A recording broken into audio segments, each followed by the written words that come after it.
voudrais ici rappeler que nous sommes tous tenus par la loi.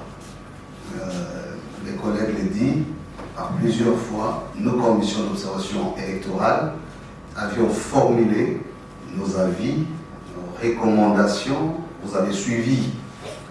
Si je donne vraiment une réaction à chaud, je me dirais, c'est que nous sommes en train de déplorer avait déjà été prévu dans la formulation de nos recommandations au terme des opérations d'identification et d'enrôlement.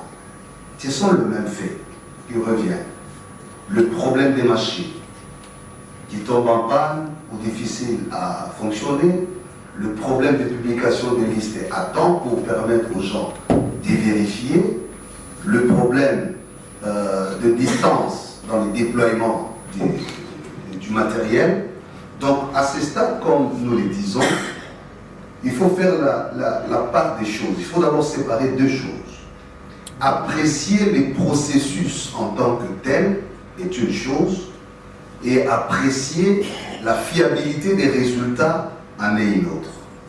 Nous ne pouvons pas déjà à ce stade engager les débats sur les résultats si nous ne remplissons pas les conditions de validité du processus lui-même en tant que tel.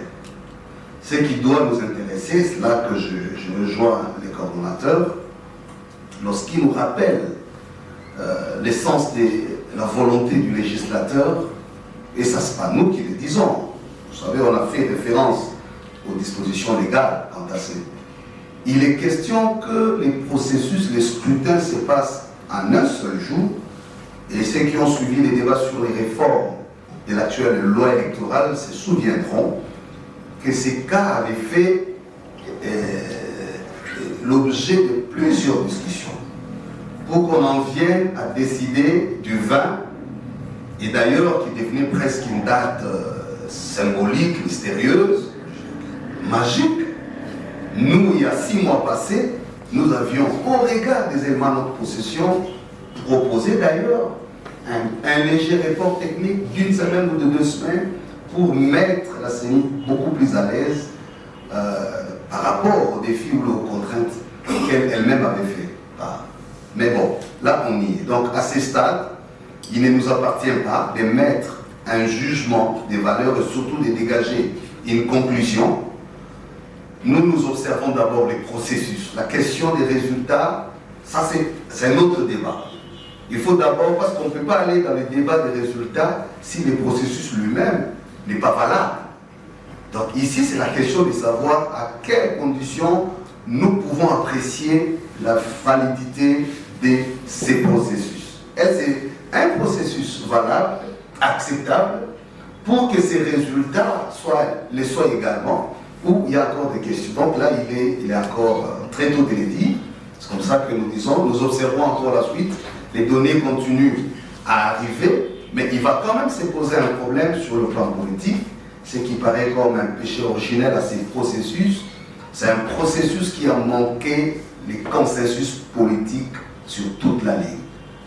Il y a des questions qu'on pouvait résoudre depuis longtemps si seulement on avait compris l'intérêt et l'essence du consensus politique. Parce que même pour décider que les jours soient étalés ou pas, tout ce qui va, la question subséquente est celle de savoir, est-ce de la compétence exclusive de la CENI? Est-ce qu'il faut associer les parties prenantes? Qui décidera de quoi pour que cette décision soit consensuellement acceptée? Donc c'est un autre débat, peut-être nous allons y arriver, mais à l'instant, acceptez et souffrez avec nous que nous nous arrêtions à ces éléments d'information. Nous continuons le travail sur le terrain parce que nous continuons à collecter les données, surtout au niveau des provinces, où déjà on a commencé à déclarer la fermeture des bureaux des centres et les reports. Donc on doit vraiment collecter